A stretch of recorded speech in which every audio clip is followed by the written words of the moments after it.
Okay, students, in this lecture, we are going to discuss mutual induction. So last two lectures, we were discussing about self-induction and we took various questions on it. And in the last lecture, we discussed RC circuits, right? In which we took examples on growth of current and decay of current. Now this lecture, we are going to discuss mutual induction.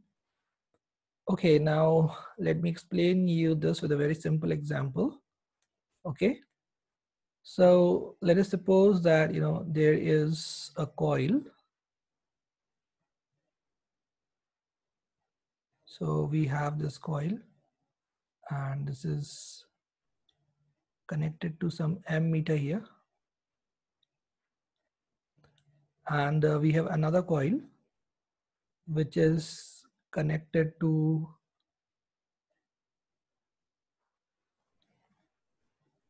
some EMF, right, voltage source.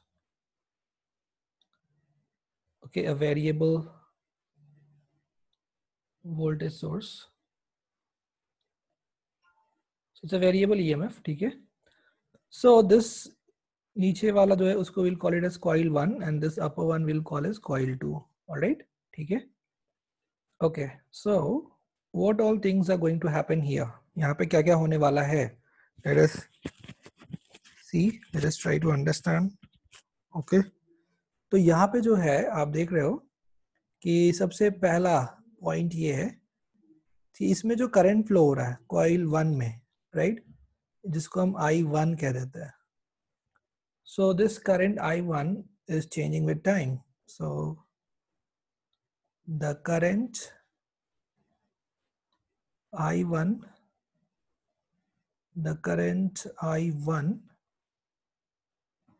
through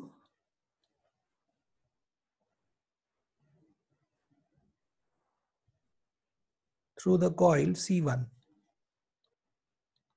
through the coil C1 is changing with time, right? This current is changing with time. All right. Okay. So what will happen?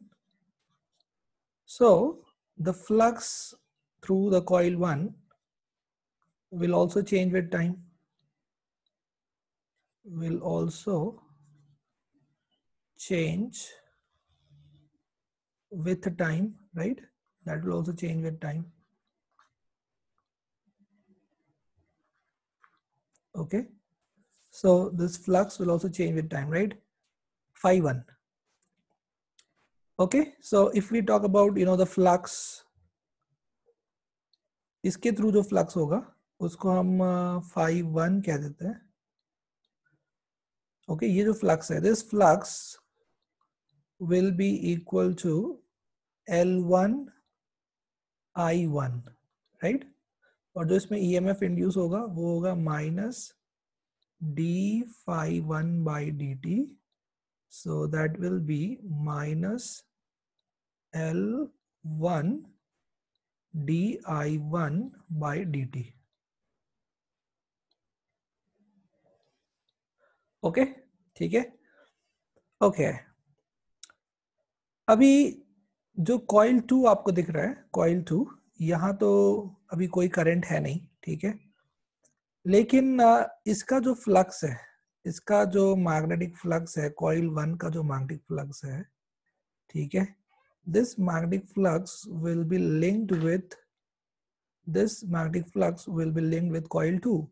So this is a very important point here to understand that this is a very important point, ठीक है.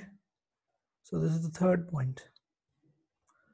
So ये जो आपने ऊपर देखा, ये phi 1 और ये EMF जो E1 जो इंड्यूस हुआ, right, this is due to self induction. ये क्या है?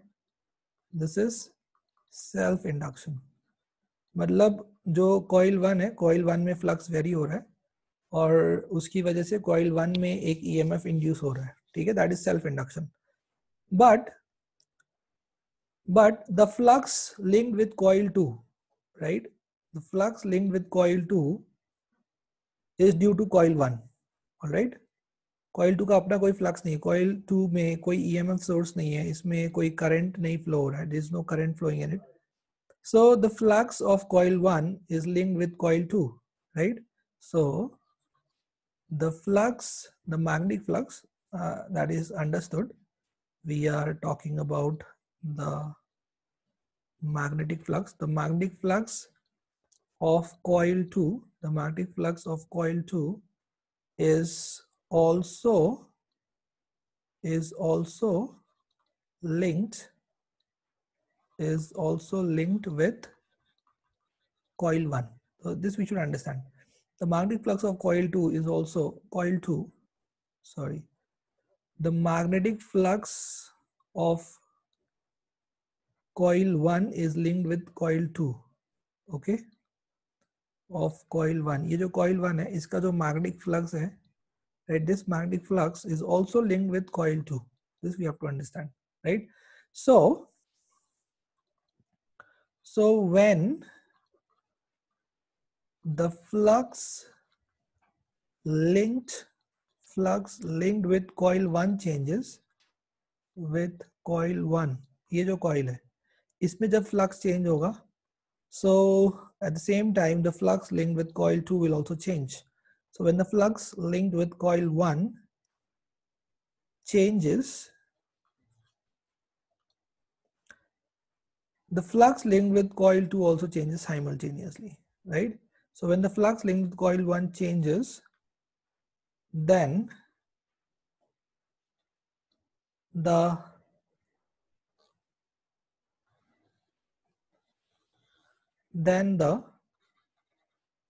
flux linked with coil 2 also changes. Okay, so this is a very important thing here to understand. So what will happen? Is, so an EMF, will be induced. So an EMF will be induced in coil C2. An EMF will be induced in coil C2, right? Due to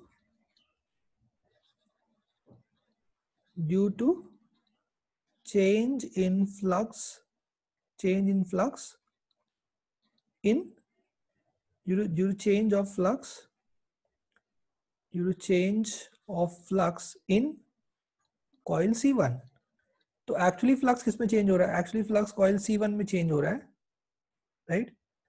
but यहाँ पे EMF दोनों में induce हो रहा है, C1 में भी induce हो रहा है, C2 में भी हो रहा है. तो C1 में जब इंड्यूस हो रहा है उस प्रोसेस को सेल्फ इंडक्शन कहते हैं, और C2 में जो EMF इंड्यूस हो रहा है उसको हम म्यूचुअल इंडक्शन कहते हैं. ठीक है? So an EMF will be induced in coil C2 due to change of flux in coil C1. C1 में हो रहा है change in flux, right? This is called as mutual induction. So this is called as mutual induction. तो इसको हम लोग कहते हैं म्यूचुअल इंडक्शन. मतलब फ्लक्स किसी और में चेंज हो रहा है लेकिन EMF किसी और में इंड्यूस हो रहा है. तो यहाँ पे आप देख सकते हैं, यहाँ भी EMF इंड्यूस हो रहा है, यहाँ भी हो रहा है, बट ये जो हो रहा है इसको हम लोग कहते हैं सेल्फ इंडक्शन या सेल्फ इंड्यूस्ड EMF. ठीक है? So this is self induction. और ये जो है E2 जो हो रहा है, ये हो रहा है C1 में जो चेंज हो रहा है फ्लक्स, यानी ये phi1 के चेंज की वजह से इसके थ्रू जो फ्लक्स है यानी phi2 जो है वो चेंज हो रहा है, इसलिए यहाँ पे EMF इंड्यूस हो रहा है. इसको हम लोग कहते हैं म्यूचुअल इंडक्शन. इसको हम लोग क्या कहते हैं? Mutual induction. So this is a very simple example to understand कि हुआ क्या, right? So let us take some examples here. Okay, so let us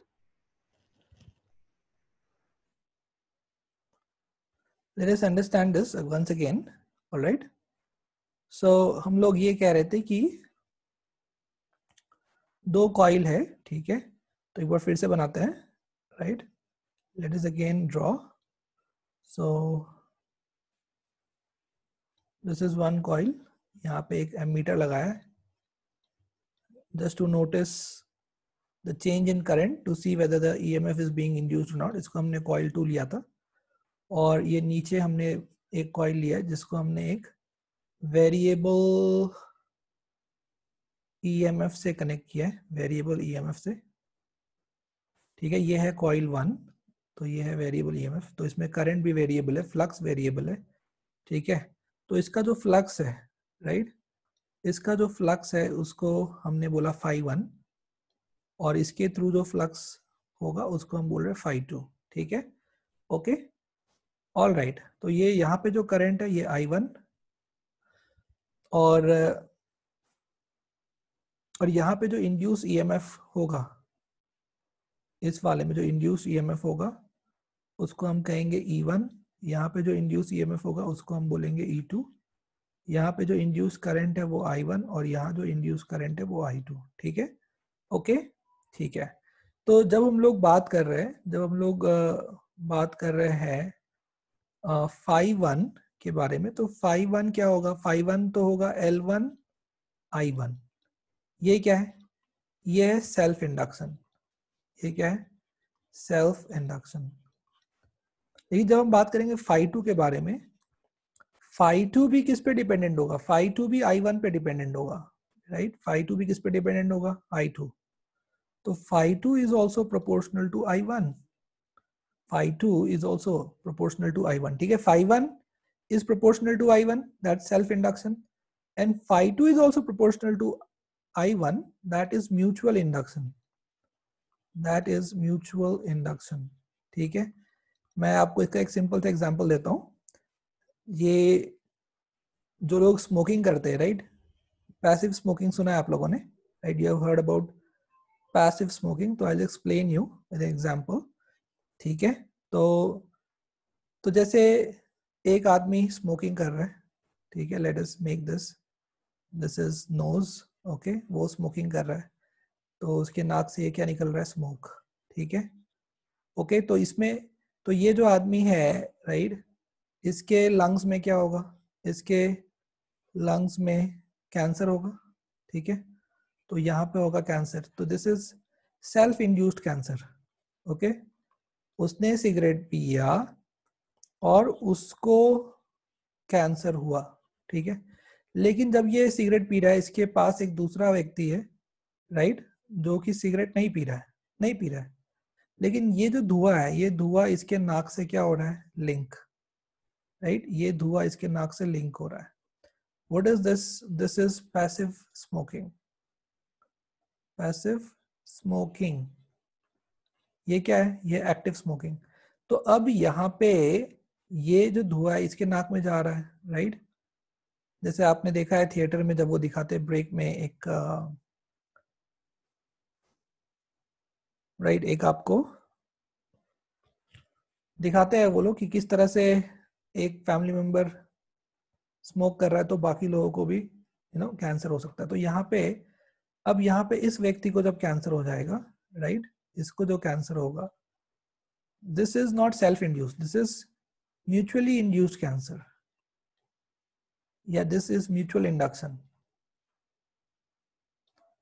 तो this is very simple example, ठीक है। यहाँ पे इसको जब लंग कैंसर होगा, तो इसने स्मोकिंग नहीं किया लेकिन फिर भी इसको लंग कैंसर हो रहा है। तो वैसे ही यहाँ पे करंट नहीं है, यहाँ पे वेरिएबल ईएमएफ नहीं है, लेकिन फिर भी इसमें ईएमएफ इंड्यूस हो रहा है। This is called as mutual induction, this is called as mutual induction, ठीक है। तो चलिए मैं आपको और म्यूचुअल इंडक्शन का जो इक्वेशन है वो आपको समझाता हूँ, ठीक है। So this was just to make you understand active smoking and passive smoking. Active smoking मतलब the person who smoking will get cancer, and passive smoking matlab the person who is not smoking but is in contact with the smoker will also get cancer. So this is not directly induced, this is indirectly induced, okay. Okay, चलो, तो यहाँ पे we are now more interested in phi2 because phi1 तो हमने काफी discuss कर लिया, we already discussed it, so we are more interested in phi2. So phi2 is also directly proportional to I1, यानी इसके थ्रू जो फ्लक्स है वो भी किस पे डिपेंडेंट है? वो भी I1 पे डिपेंडेंट है, ठीक है। ओके, तो यहाँ पे ये जो प्रोपोर्शनलिटी का साइन है, this is replaced by a constant which is M21, ठीक है। Mutual this is called as coefficient of mutual induction, ठीक है। दिस कॉल्ड कोएफिशिएंट ऑफ, ये जो आप देख रहे हो this is called as coefficient of mutual induction, ठीक है। This is coefficient of mutual induction. So we will take many examples on how we are going to find out this M21. ये M21 कैसे निकाला जाता है? We will take many examples based on, ठीक है, on this concept. But फिलहाल अभी हम लोग यहाँ पे ये समझ रहे हैं कि जो ये साइन आप देख रहे हो, डायरेक्टली प्रोपोर्शनल का जो साइन है उसको रिप्लेस किया हमने M21 से, ठीक है. सो M21 is coefficient of mutual induction, या फिर इसको म्यूचुअल इंडक्टेंस भी कहते हैं. क्या कहते हैं? म्यूचुअल इंडक्टेंस, ठीक है. ओके, तो यहाँ पे जो EMF इंड्यूस हो रहा है, यहाँ पे जो EMF इंड्यूस हो रहा है उसके बारे में बात करते हैं. तो यहाँ पे जो EMF इंड्यूस हो रहा है E2, this is mutually induced EMF, ठीक है. ये हमें फाइंड आउट करना है E2. तो E2 क्या होगा? E2 होगा माइनस d∅2/dt, माइनस d∅2/dt होगा, राइट. क्योंकि जो E2 है, E2 is dependent on ∅2 and EMF is rate of change of flux, right, minus d∅/dt. तो यहाँ पे आप कौन सा फ्लक्स कंसीडर करोगे? Obviously you will consider the flux ∅2, alright, ठीक है. तो यहाँ से आप लोगों को E2 का जो वैल्यू है वो मिल जाएगा माइनस ऑफ, तो d/dt, और फ्लक्स का वैल्यू कितना है?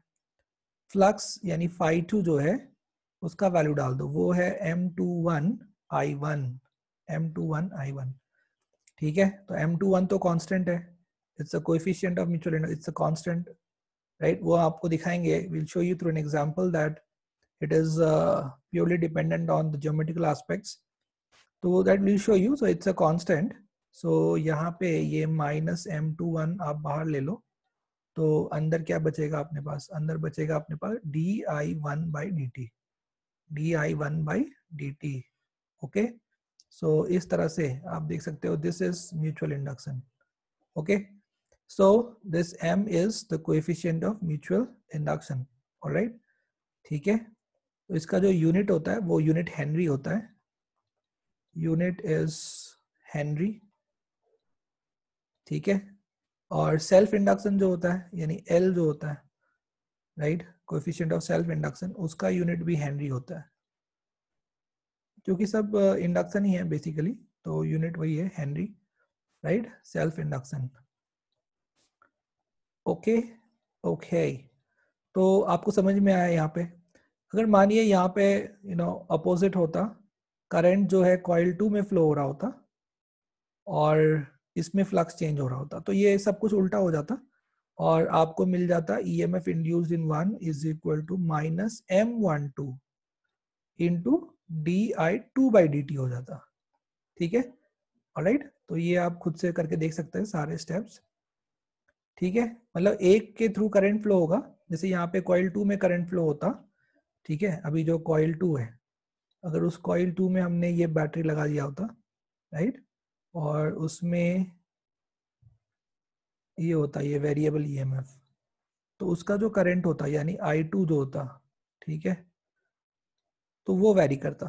तो इस बार क्या होता, I2 वेरी करता और 1 में EMF इंड्यूस हो जाता, ठीक है. 1 में तो हमने इस बार नहीं लगाया है कुछ बैटरी वगैरह, तो 1 में EMF इंड्यूस होता, तो ये भी म्यूचुअल इंडक्शन है.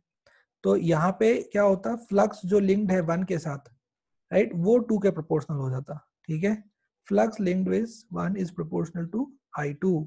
जैसे यहाँ पे क्या है, यहाँ पे ∅2 इज प्रोपोर्शनल टू I1, यहाँ पे हो जाता ∅1 इज प्रोपोर्शनल टू I2. तो उसके हिसाब से E1 d∅1/dt करते हैं आप, तो वो हो जाता E1 is equal to minus M12, M21 की जगह क्या आता है M12, और ये होता di1/dt की जगह होता है di2/dt. This is mutual induction, ठीक है. तो यहाँ पे एक इम्पॉर्टेंट चीज है कि ये M12 और M21 में क्या रिलेशन है, ठीक है. तो वो मैं जैसे आपको समझाता हूँ कि M12 और M21 जो होता है, राइट, M12 और M21 ये दोनों बराबर होते हैं, ठीक है. ये दोनों हमेशा बराबर निकल के आते हैं, क्योंकि वो दोनों, जो M का जो वैल्यू है that depends on the geometry of the coils and that depends on the orientation, जो मैं आपको आगे एग्जांपल के थ्रू प्रूव करूंगा. सो M जो है, it depends on what? It depends on the geometry. It depends on the geometry of the coil ठीक है, उनका एरिया, उनका length, and it depends on the orientation, it depends on the orientation of the coils, कि वो एक दूसरे के respect में कैसे रखे हुए हैं, एकदम आमने सामने रखे हैं, 90 डिग्री पे रखा हुआ है, किस तरह रखा हुआ है, ठीक है। So depends on the orientation of the coil, ठीक है। और M1 टू M21 ये हमेशा बराबर आते हैं क्योंकि ये दोनों कॉइल्स के प्रॉपर्टी है, it's a property of both the coils together, right, कि किस तरह रखा गया है, इसलिए M12 और M21 जो है हमेशा बराबर आते हैं, ठीक है। इसलिए हमारे लिए जो आसान होता है, हम वहां से M12 या M21 का वैल्यू फाइंड आउट कर लेते हैं, ठीक है। तो that will understand more through examples. अभी बस मैं आपसे ये कहूंगा कि M12 और M21 जो है इनके वैल्यूज सेम होता है, ओके, ठीक है, ओके। तो अभी हमें ये समझ में आया कि म्यूचुअल इंडक्शन क्या होता है और वो किस तरह से हम लोग उसके इक्वेशन को यहाँ पे यूज करता है, ठीक है। चलिए, तो अभी हम लोग लेते हैं कुछ examples, let us take some examples here. Okay, students, so let us take this example. So there are two insulated wires are wound on the same hollow cylinder. So there is a hollow cylinder, ठीक है। तो इस तरह से जो है एक hollow cylinder है और इस hollow cylinder पे जो है बेसिकली दो वायर्स जो है वो वाउंड किए गए, ठीक है, ओके, ठीक है। तो जैसे मान लो कि ये है पहला वायर, इस तरह से ये वाउंड किया गया है,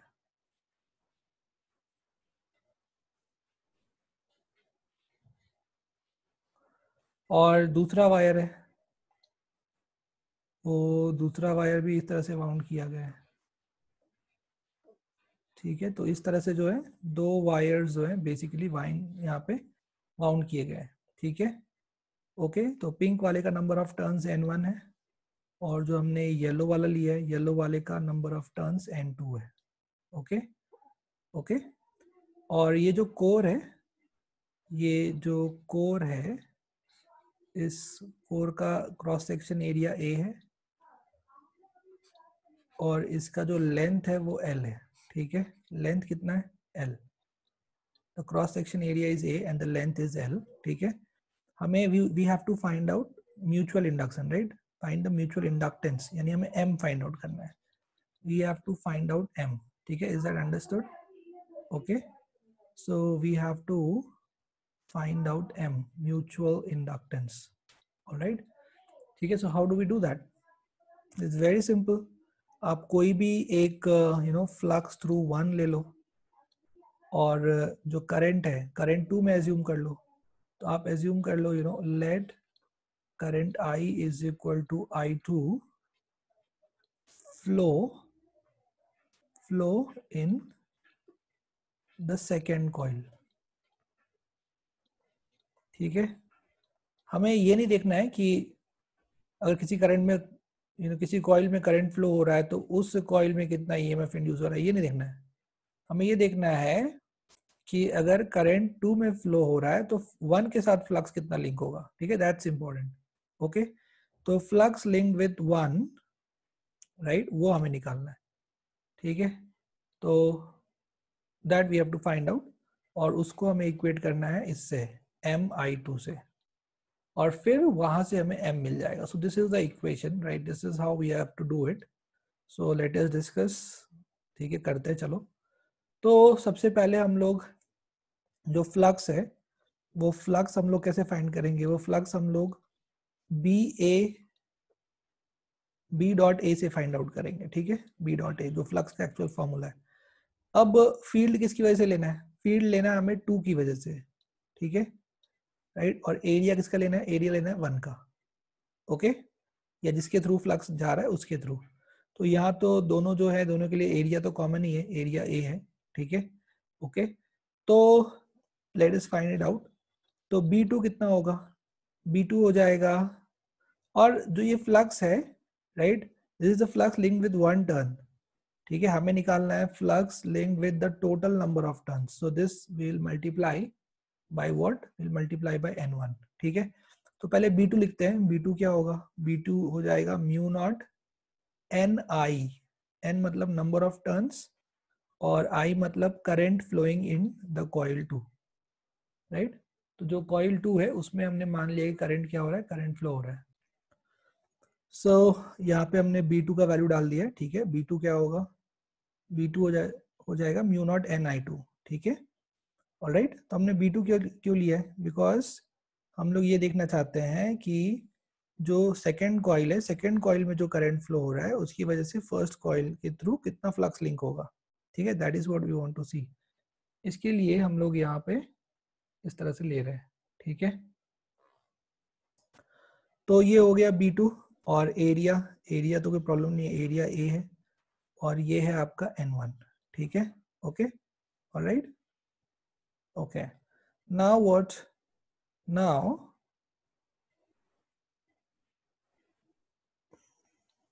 यहाँ पे जो n है, n क्या होगा, n is the number of turns per unit length second coil का। तो आप लिख दोगे n को n2/l। ठीक है, I2a n1।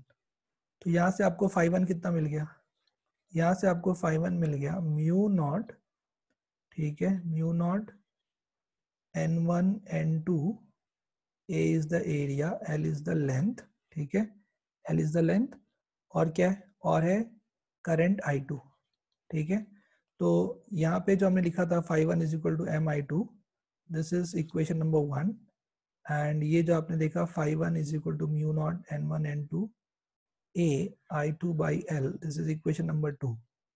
तो अगर आप 1 और 2 को कंपेयर करोगे, right, if you compare this with this mi2, तो ये I2 कैंसिल हो जाएगा और हम लोग को यहाँ से m का वैल्यू मिल जाएगा। कितना मिल जाएगा, mu not n1 n2 a is area by l। So this is the answer. ठीक है, ये इसका आंसर है, this is the value of m, mutual induction. Alright, ठीक है, ओके। चलो, let us take another example. So it's very simple. I'll just tell you what we have done here. Let us understand that. We have basically, just the steps are, I'll just tell you the steps. Steps are, assume current in any one coil. Assume current in any one coil. वो उसमें थोड़ा सोचना भी पड़ेगा हम लोगों को कि किस कॉइल में लेंगे तो हमारे लिए ज़्यादा आसान होगा। खैर, right, that is step number 1. Step number 2 is, after this find the flux, find the magnetic flux through another coil. Find the magnetic flux linked with another coil or linked with the second coil. तो आपने जिस में current assume किया है उसके through flux नहीं find करना है, तो सेल्फ इंडक्शन हो जाएगा। आपको एज्यूम करना करंट किसी एक कॉइल में, assume current in any one coil, उसके बाद find the magnetic flux linked with the second coil. ठीक है, फिर क्या करना है, स्टेप नंबर 3। स्टेप नंबर 3 आपको करना है, right, equate that flux with mi। ठीक है, जैसे मानो कि आपने कॉइल 1 में करंट एज्यूम किया तो वो करंट हो गया I1। ठीक है, फिर magnetic flux linked with second coil क्या होगा, magnetic flux linked with second coil आपको निकालना पड़ेगा B.A यूज करके, B.A into number of turns. ठीक है, उसके बाद आपको क्या करना है, उसके बाद जो फ्लक्स है φ2 इज इक्वल टू mi1, ये जो इक्वेशन है, राइट, तो ये इक्वेशन नंबर 1 और ये इक्वेशन नंबर 2, तो आपको दोनों को इक्वेट कर देना है बस। ठीक है, so from 1 and 2 what we have to do, we have to find out mutual induction. All right, so these are the steps which we have to follow. So let us take some more examples to make the things clear, to understand better. Okay students, so let us take this example. This is the next example.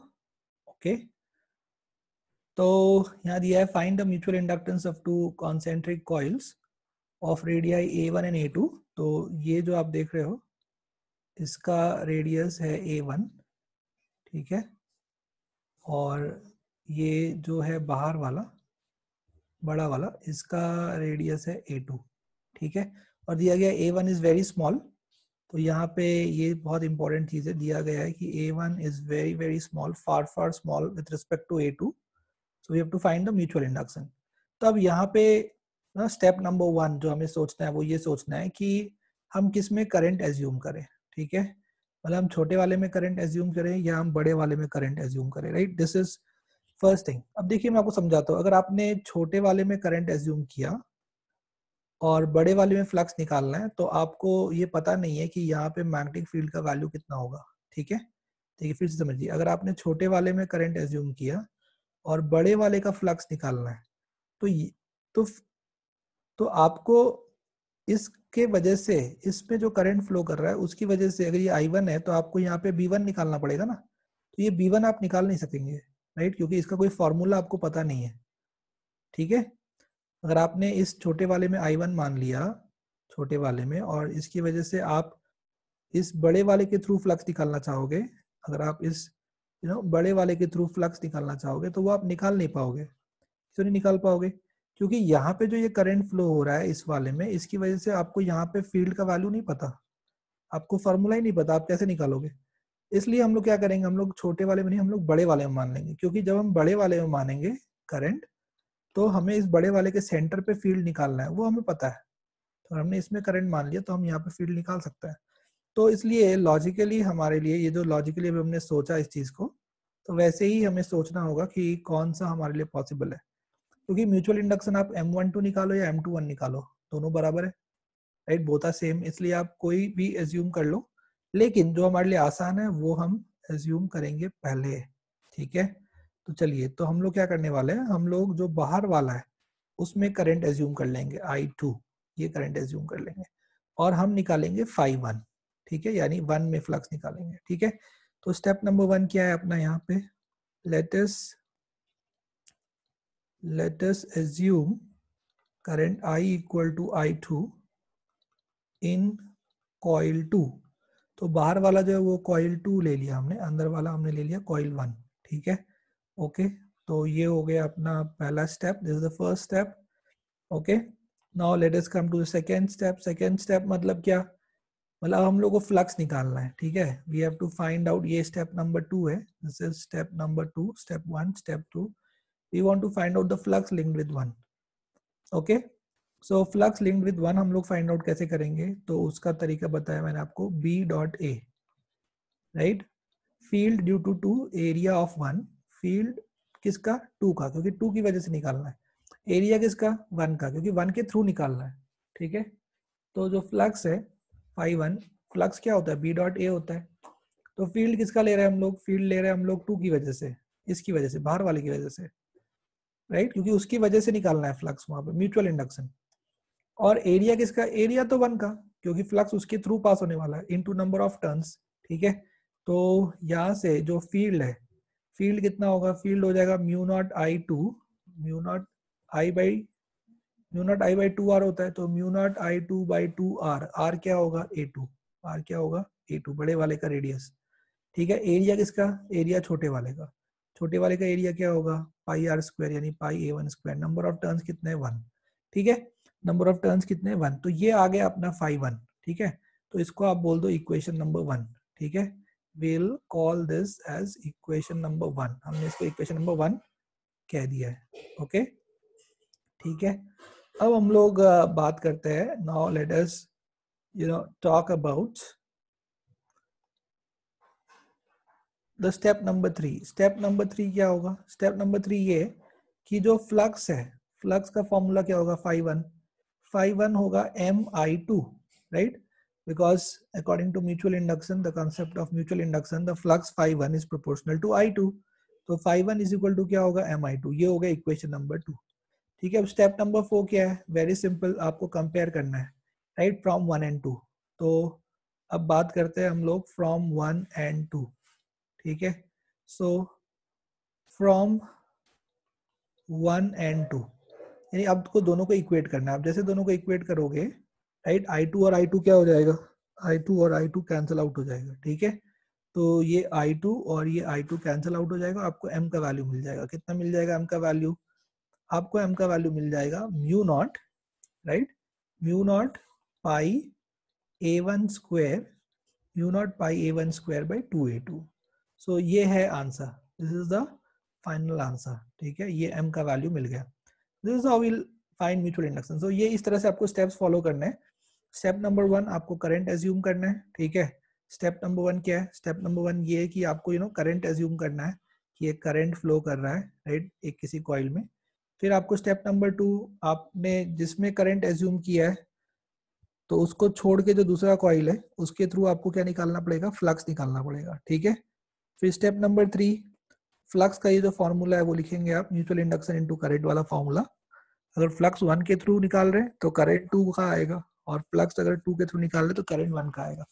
फिर आप 1 और 2 को equate कर दोगे और I2 cancel कर दोगे, I1 cancel कर दोगे और वहां से m निकाल लोगे, ठीक है। तो इस तरह से हमें करना है। तो this is very very important example. Let us take another example. तो अगला एग्जांपल ऐसा है कि आपको पूछा गया है कि इसी क्वेश्चन को सॉल्व करना है, लेकिन ये दोनों कॉइल्स जो है they are perpendicular to one another, ठीक है। तो इस क्वेश्चन में थोड़ा सा एक चेंज आएगा, स्मॉल चेंज। तो स्टूडेंट्स अभी इसी सवाल में ना थोड़ा सा एक चेंज आ गया। चेंज क्या आ गया कि ये आप देखो, ये क्वेश्चन चेंज हो गया। If the planes of the coil are perpendicular to each other, ठीक है। तो अगर प्लेन्स परपेंडिकुलर हैं, राइट, मतलब एक कॉइल इस तरह से है और दूसरा कॉइल इस तरह से है, प्लेन्स परपेंडिकुलर है, राइट। तो जो मैग्नेटिक फील्ड है, राइट, अभी एक का जो मैग्नेटिक फील्ड होगा, जैसे मानो कि ये बाहर वाला है, तो बाहर वाले का मैग्नेटिक फील्ड जो है वो इस डायरेक्शन में होगा। अगर मैं इसको कॉइल 2 बोल दूं तो इसका मैग्नेटिक फील्ड ऐसा होगा V2, और इसका जो जो ये वाला है अपना वन वन जो है, राइट, वन का एरिया वेक्टर ऐसा होगा। तो एरिया वेक्टर और एरिया A1 और B2 के बीच का एंगल आ जाएगा 90 डिग्री। तो यहाँ पे B डॉट A में अपने पास आ जाएगा cos 90। कितना आ जाएगा? cos 90। तो ये टर्म जीरो हो जाएगा, ये टर्म हो जाएगा जीरो। तो वहां से m का वैल्यू भी आएगा जीरो, m का वैल्यू भी क्या आ जाएगा? जीरो, ठीक है। समझ में आपको? ठीक है, चलो मैं आपको फिर से इसको समझाता हूँ। Just explain you once again कि हम लोग क्या कह रहे हैं। हम लोग कह रहे हैं कि अगर दो कॉइल्स परपेंडिकुलर हैं, ठीक है, अगर दो कॉइल एक दूसरे के परपेंडिकुलर हैं तो जो एंगल आएगा, एंगल जो आएगा एरिया और फील्ड के बीच में, वो आ जाएगा 90 डिग्री। अगर जब वो 90 डिग्री आएगा तो फ्लक्स लिंक कितना आ जाएगा? फ्लक्स लिंक जीरो आ जाएगा। तो हम लोग वो बात कर रहे हैं, we are talking about that. चलिए देखिए, तो जैसे कि मैं बोल रहा था आपको कि यहाँ पे ठीक है, ये एक हो गया, this is one coil, okay, and this is another coil. दूसरा कॉइल ले लिया हमने, दो कॉइल ले लिया, ठीक है। तो जो मैग्नेटिक फील्ड है, राइट, जैसे ये अगर कॉइल 1 है, ये कॉइल 2 है, तो 1 की वजह से जो फील्ड होगा वो फील्ड तो ऐसा होगा, this is the magnetic field due to 1, right. और जो 2 है, तो 2 का जो एरिया वेक्टर होगा, ये जो 2 है इसको हम इधर ग्रीन से दिखा देते हैं। ये जो सेकेंड कॉइल है, ये जो सेकेंड कॉइल है, इसका जो एरिया वेक्टर होगा वो तो इस तरह से होगा, this is how it's going to be, right, okay. तो जब आप निकालोगे फ्लक्स थ्रू 2, राइट, तो वो क्या होगा? वो होगा field of 1 into area vector of 2। लेकिन अभी इन दोनों के बीच का एंगल कितना हो गया? इन दोनों के बीच का एंगल तो 90 डिग्री है। तो आपको जो फ्लक्स मिलेगा वो कितना मिलेगा? B1A2 cos 90 मिलेगा, राइट। तो ये कितना आएगा? जीरो। जब आप इसको इक्वेट करोगे, MI1 से इक्वेट करोगे तो m का वैल्यू कितना आएगा? जीरो आएगा, राइट। समझ में आपको? तो इसलिए ये हो गया अपना ये एग्जाम्पल। अब यहाँ पे इसी का थर्ड पार्ट दिया गया है कि अगर ये दोनों कॉइल्स एक एंगल पे होंगे तो फिर आप कैसे m फाइंड आउट करोगे। तो स्टूडेंट्स ये है इसका, इसी क्वेश्चन का नेक्स्ट पार्ट है। यहाँ पे दिया गया है कि if the planes of the coil make an angle theta. तो सेकेंड पार्ट में बोला था आपको कि परपेंडिकुलर है। अब आपको बोला गया है कि दोनों जो कॉइल्स है उनके बीच का एंगल कितना है? थीटा है। तो ठीक है, अगर थीटा है तो हम लोग फिर से डायग्राम बनाएंगे, right, will make another diagram. और किसी एक में करंट एज्यूम कर लेंगे, right, and we will just try to find out कि कैसे होगा। तो चलिए सबसे पहले हम लोग बना लेते हैं दो कॉइल्स जो कि एक एंगल पर, जैसे कि यहाँ पे ये एक हमने ले लिया, ये हो गया अपना बड़ा कॉइल, ठीक है, ले लिया हमने, और जो छोटा कॉइल है वो हमने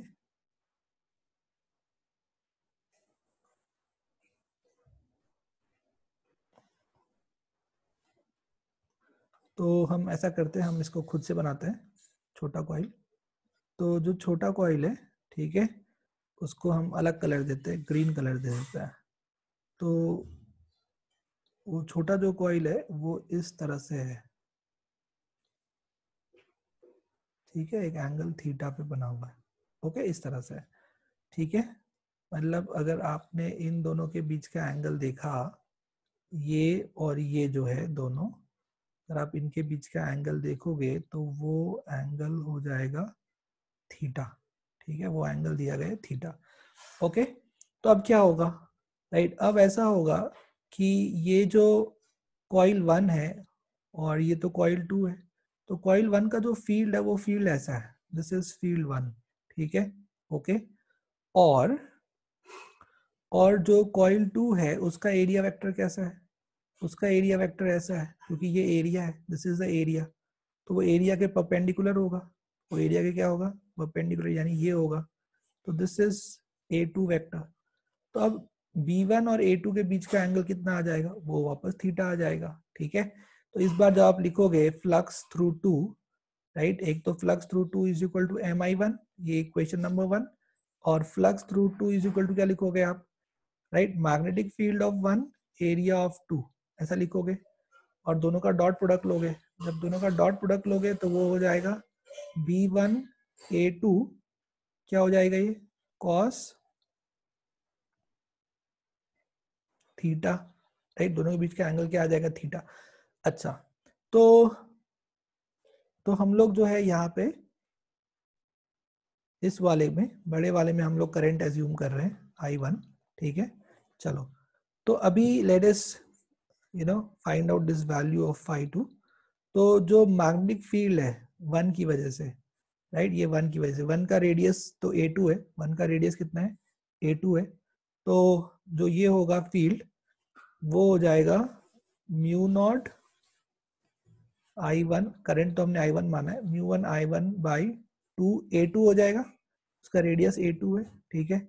एरिया हमें 2 का चाहिए, लेकिन 2 का जो रेडियस है वो A1 है, डायग्राम के हिसाब से आप देख सकते हैं पिछला डायग्राम, तो वो हो जाएगा पाई A1 स्क्वायर, और इधर आ जाएगा कॉस थीटा, क्या आ जाएगा, कॉस थीटा आ जाएगा, ठीक है। तो अभी आप बस क्या करोगे, आप ये आ गया इक्वेशन नंबर 2, तो 1 और 2 को आप इक्वेट करोगे, आप क्या करोगे, आप 1 और 2 को इक्वेट कर लोगे, ठीक है। सो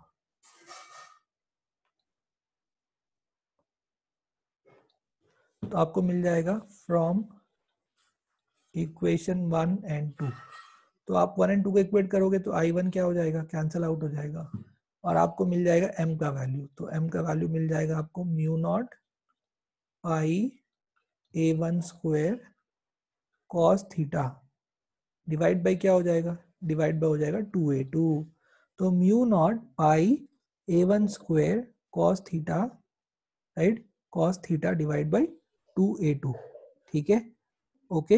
आई होप आप लोगों को समझ में आया होगा, ठीक है। So this is for this lecture, we will take some more examples based on mutual induction in the next lecture. Till then आप लोग ये कॉन्सेप्ट डाइजेस्ट करो, इसको समझने की कोशिश करो, ठीक है। Guys, bye bye, meet you in the next lecture.